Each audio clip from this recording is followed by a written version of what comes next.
Blog Talk Radio.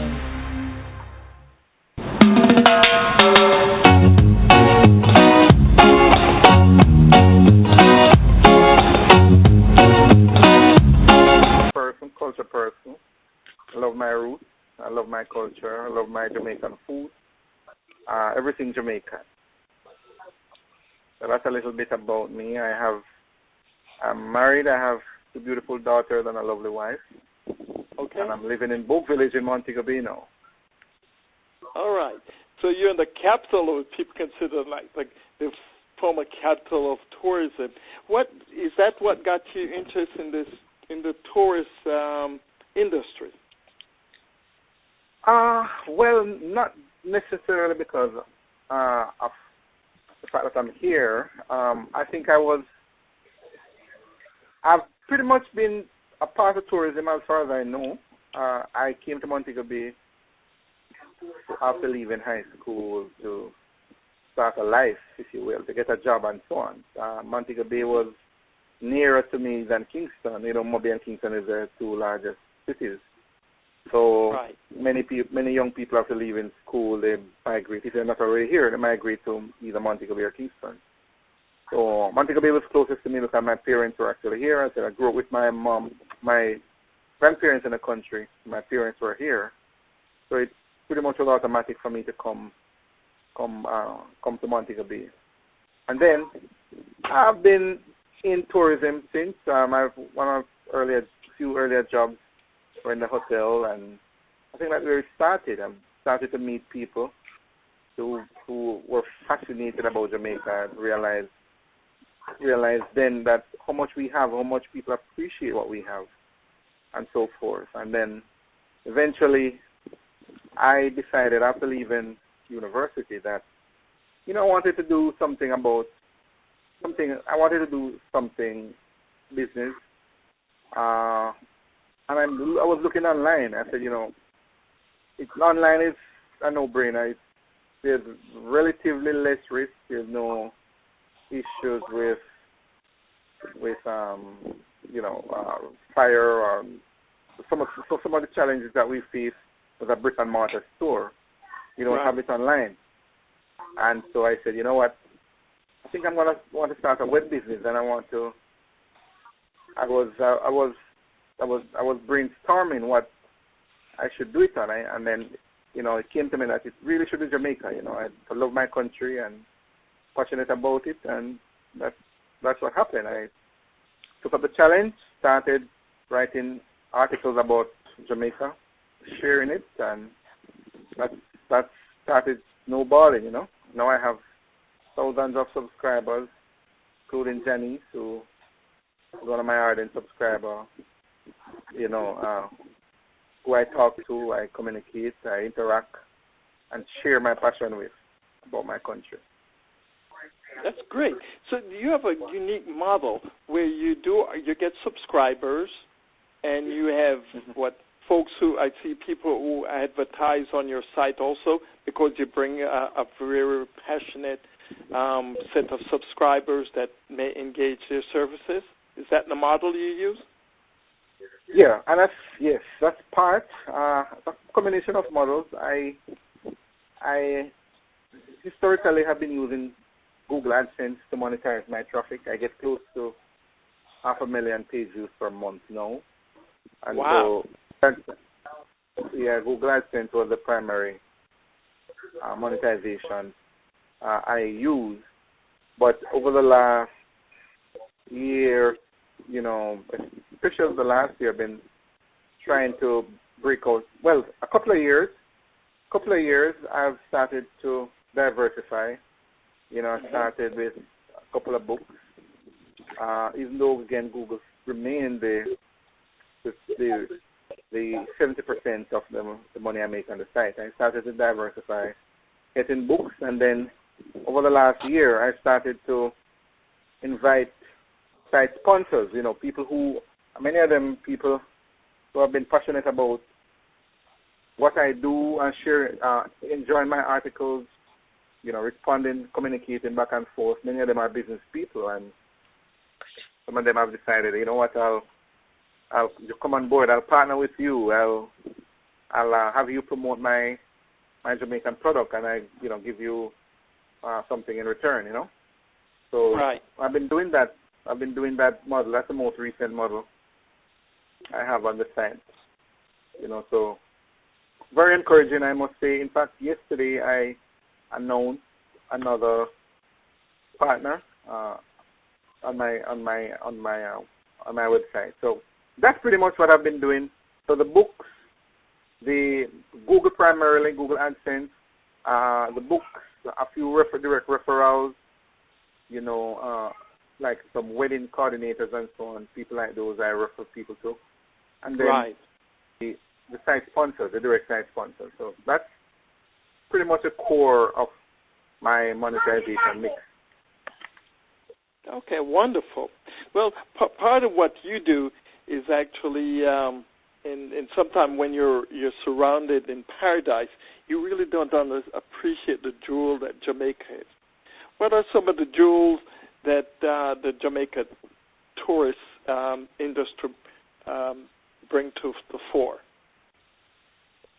Well, it's interesting. I actually have a poll question on my site, and a lot of the people who come to my site are North Americans who have an interest in Jamaica's tourism, or who have been here and love it, and or who wants to come here, And for many of them who came here, I asked the question: what makes Jamaica different? What is special about Jamaica? And I have some preset answers. The rum, the coffee, the sports, the reggae music, beaches, the people, the food, and an overwhelming number, surprisingly, tells me it's the people. I get the food, I get the beaches, I get the reggae music, I get the Blue Mountain coffee, but the significant majority will tell me it's the people. So to answer your question, the jewel of Jamaica is truly its people. And if any one of those people, you ask them, why would they come back? They'll tell you, yes, I enjoy the beaches, but the people there, how I was treated and how they made me feel, and the vibe and the enthusiasm, that is the jewel, if you will, of Jamaica. Having said that, there are some special, there's some little places, that I have run into, and that I would be quick to point out. And one of them, a place called Blue Hole that I've been to quite recently. It's near Negril. It's a place called Brighton in Westmoreland, near Negril. And really nice little place, very rustic, rural, true Jamaican hospitality.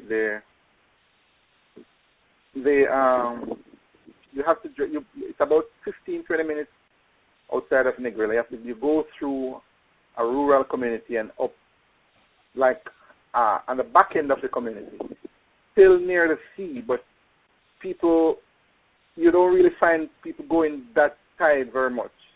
And they have a blue hole there, I think it's a number of feet, maybe 40 feet deep or something like that. And it has it's a mineral pool, very rejuvenating. And they have the blue hole itself, and they have the mineral pool for those who are not as bold as me, who want to jump in that sink hole, So they have it, and they have the pool that's very invigorating, that you can go in and refresh, rejuvenate yourself. And it's very quiet. They have horses. They have an area that you can cool out, and you can play. If you want, you can play other sports, netball, volleyball, those kind of things. But more importantly, it's very quiet and soothing up there, And I encourage people yeah, man, definitely something that you want to just take a break and have a relaxing time. Something like that would be perfect for your Jamaican trip, you know. Well, this comes to mind, given that, you know, all of the stories I'm seeing here, there's a boom with a large island that's 90 miles north of Jamaica called Cuba coming online that has supposedly this charm, and actually there's a surge in tourism, and I'm concerned and want to see what the perspective you may have of how that may be influencing and affecting the tourism that's taking place in Jamaica. Interesting question, Chris. It's there's some on the ground.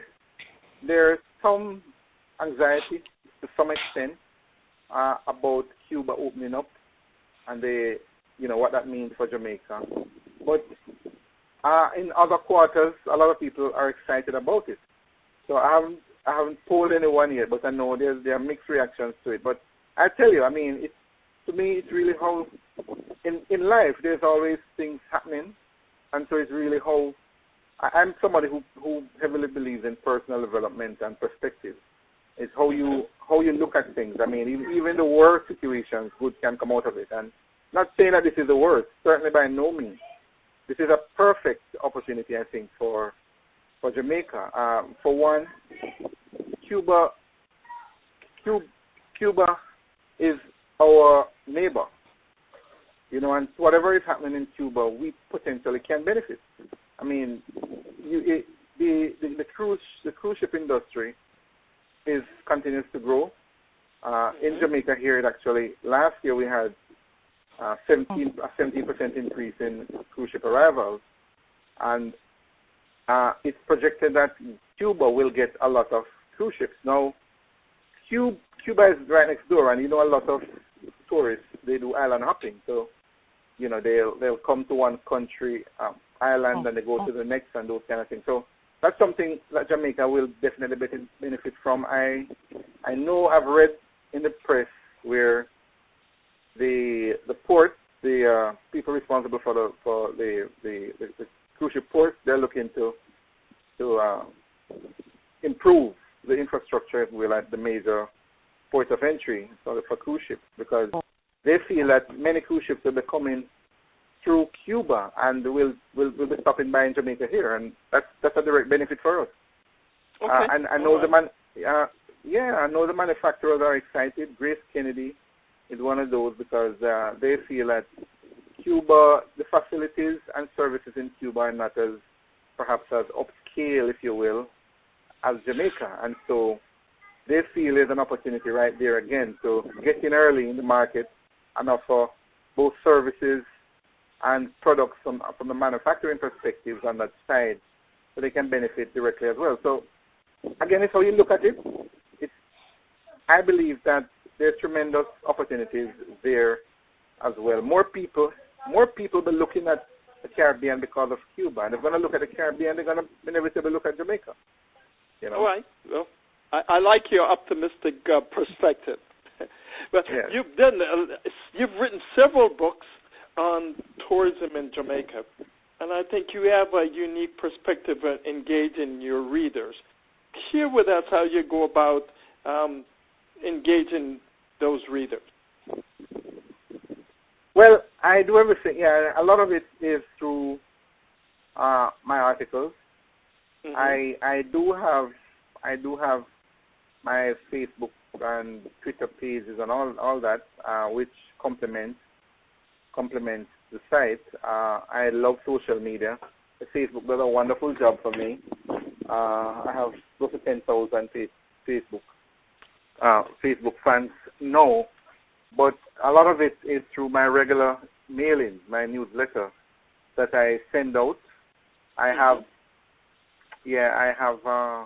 automated sequence of emails that goes to my new subscribers, but I also send blog broadcasts as well, where every 10 or so new articles that I post on the site is automatically sent to my readers, A, right, and B.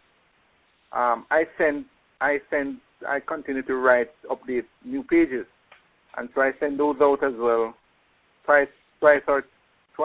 at least twice a month, and telling them about what I'm doing and what just happened. Yesterday I sent a newsletter out just to share, just to let folks know that I was at the beach. I went to the beach with the family, took pictures, and shared with them. They love it. I love it. I love to get feedback from my readers, when I share something like that. I was at the beach, I take pictures, hear some of them, and they respond to say, lovely, thanks for sharing, kind of thing. So I engage them mainly through that. And again, I use the Facebook pages to help to maintain that engagement as well.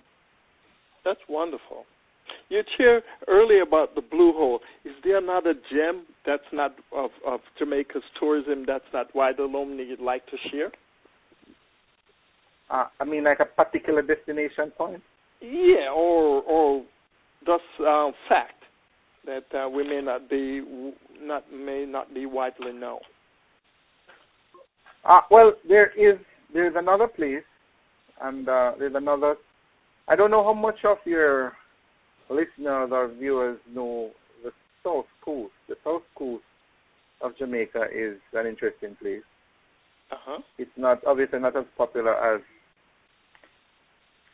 as the north or northwest, which is Montego Bay, Palmouth, Ocho Rios, and so on. The South Coast is interesting. It's a lot more quiet. It's a breadbasket, what they call it, the breadbasket of Jamaica. But on the South Coast, you have some interesting things there. You have shrimp, peppered shrimp, which I know many of the tourists who come, a lot may not know about it, but you have the ladies on the street who sell their pepper shrimp, and they have fried fish and bami down there at a place called Border. Okay. The most tasty, the most piping hot pepper fish you'll ever get with bami. Really, really tasty. If you're coming to Jamaica, you definitely want to stop on the South Coast to check out the fried fish and bami down there. And the shrimp. I don't know if shrimp. I've never had shrimp anywhere else, but trust me, that shrimp on the South Coast is really, really good. Really good. There's a place down there called Idler's Rest. Very quiet, very tranquil place. Again, people can hang out. It's a small property. And Black River. Black River is a very, very peaceful place in Jamaica. Again, not as popular. It's about 100 minutes. Let me see. Hour and a half or so from Montego Bay. Okay. And so if somebody's looking to cool out, and there's a number of attractions there. You have the Black River Safari, where people go on the little boats and see crocodiles out there. There is the Pelican Bar, where out in the sea. I've been there for a number of years now, where people go out and have a drink way out in the sea. It's like a little island by itself. It's a bar in the sea. People look forward to that. There is the Appleton Estate rum tour. You get to see and experience the rum making process. Jamaica's premier rum, Appleton Estate. You'll see live down there. They have that down there as well. So there's a number of stuff they have there that is probably not as widely known because it's on the side of the island. So I would definitely recommend South Coast Jamaica to be checked out for people who may not already know about it. All right. So as we move forward in Jamaica, for Jamaica to prosper, you talk about having a future vision. How would you, if you were in charge, go about enhancing brand Jamaica? I think we have so much, and I think it's an awareness. I think as a leader, we need to inculcate. We need to get our people to realize that there's so much. We might complain, but sometimes you just need to listen to people outside talk about Jamaica. And I've been fortunate to listen and hear so much of my readers, my visitors, talk about Jamaica. And they talk about the stuff that we take for granted, the fruit, the sunshine, the people, the yam, there's absolutely so much that we have that we don't recognize that we have, and I think for me, if I was leading the country, it would be a broad educational campaign to help to get an awareness of just how much we have and what we can do with what we have. I think there's a lot here that we need to do a lot more with. People need to realize that you have stuff, you can take it, you can package it, you can sell it in your own way, with your own voice, with your own brand, and make something of it. There's a lot of historical sites unknown. There, you go around, you go to communities every day, you learn something new about it. Jamaica is so rich in history and culture, and I think it's for us to package what we have as a product and brand it and share it with the world, because the world really loves Jamaica and want to see more than just the beaches. And there's definitely a lot more, and not even talking about the people and the talents and so much of what we have. Having said that, I'm excited though, because the education, the innovation that I'm seeing from our youth is amazing. I mean, youth are winning all kind of awards. I'm seeing the GSAT results, and kids are getting straight 100, not just 100 in this and 19, but 100 across the board. And some of these are guys who are making some serious apps, serious computer programs. So I'm excited about that aspect of it, and I feel confident that the next 10, 20 years, Jamaica will be in good hands. A lot would have changed. The awareness would have been heightened, and Jamaica would be right up there with the best, truly, right. So if you put your crystal ball, what are some of the stuff you're seeing through the crystal ball, given the excitement you have about our youth and the new tools they're using and going beyond just the beach scenery?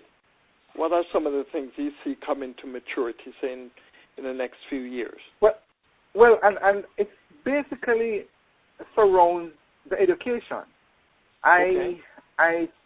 Definitely. I see what the ministry is doing with education. They're doing some innovative stuff, some small stuff, but some stuff that can make big impact. Ronnie Tweed, I'm not in favor of any politician by any means, but I know he has been working overtime to do some stuff to improve, and I'm seeing the fruits. As I said to you, I'm seeing a lot more students getting good grades. They have been encouraging parents to recognize that education is definitely the way out of poverty, and I'm seeing where they have been encouraging parents to partner with schools to work with their children and so on. And I've seen my own children. I mean, are testimony. My daughter, testimony to that. We come in and we're expected to do some of the work. We're expected to do some of the work as well. So, but that helps.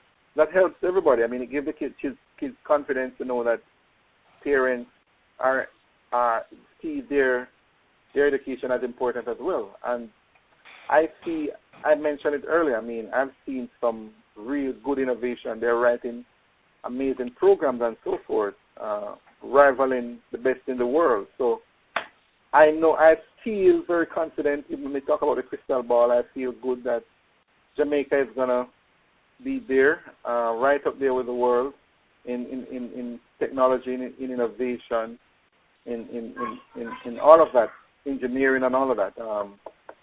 I feel good. So it's not just going to be about, we're not going to just compete on the beaches and so on. We're going to have Jamaicans in academia, and that's going to be making headways, Okay. All right. Well, I'm glad you really give us such a unique, strong perspective on our country. I'm pretty sure people in the audience would like to come and support the effort and that kind of momentum that you've shared. How would they contact you and support what you're doing here to enhance the brand of Jamaica's tourism. Yeah, I definitely I'd appreciate that. I work hard at what I do to promote my country.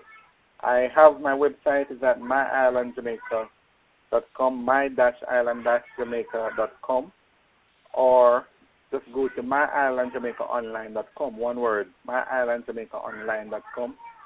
They will be able to subscribe and get more information, partner with me in whatever I'm doing, learn more about what I do, and see how we can probably work something out as well as partners to achieve the bigger objectives that we have. I'm very excited. I'm passionate about what I do. I'm passionate about my country, and I know I can.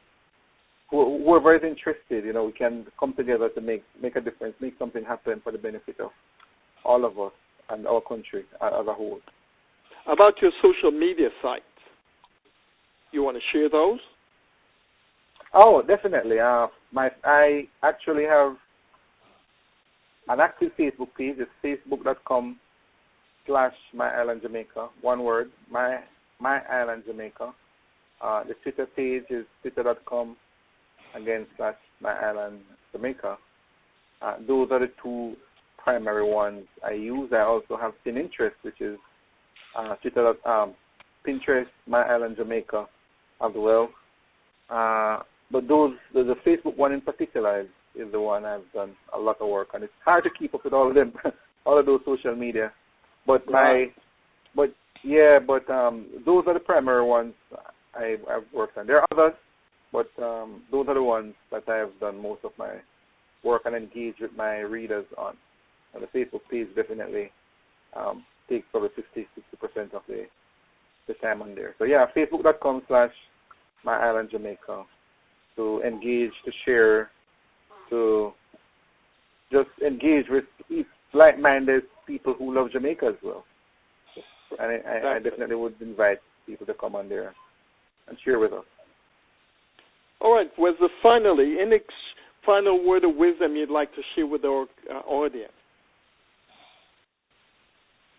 I mentioned I'm somebody who I'm a helper. You introduced me earlier as several in the community, as a community leader.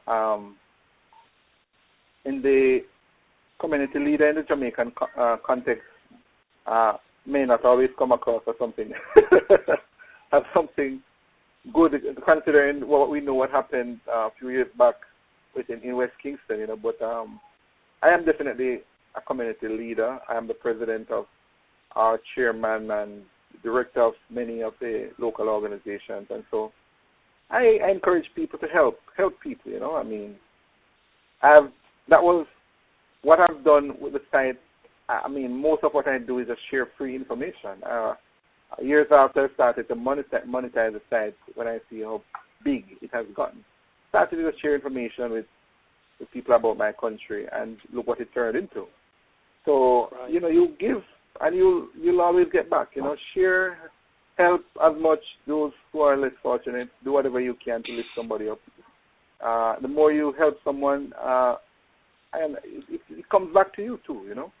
And Albert Einstein said it best. He says, "We're here for one reason, which is to help each other." So I would encourage, Well, I'm glad we have somebody with such passion about Jamaica who's investing himself in it, and I hope our audience will see the value and actually jump on board and support us here. Thank you so much, Wellesley, for being in conversation with us this evening.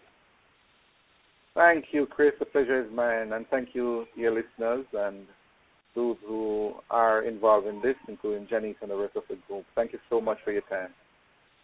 Bye-bye.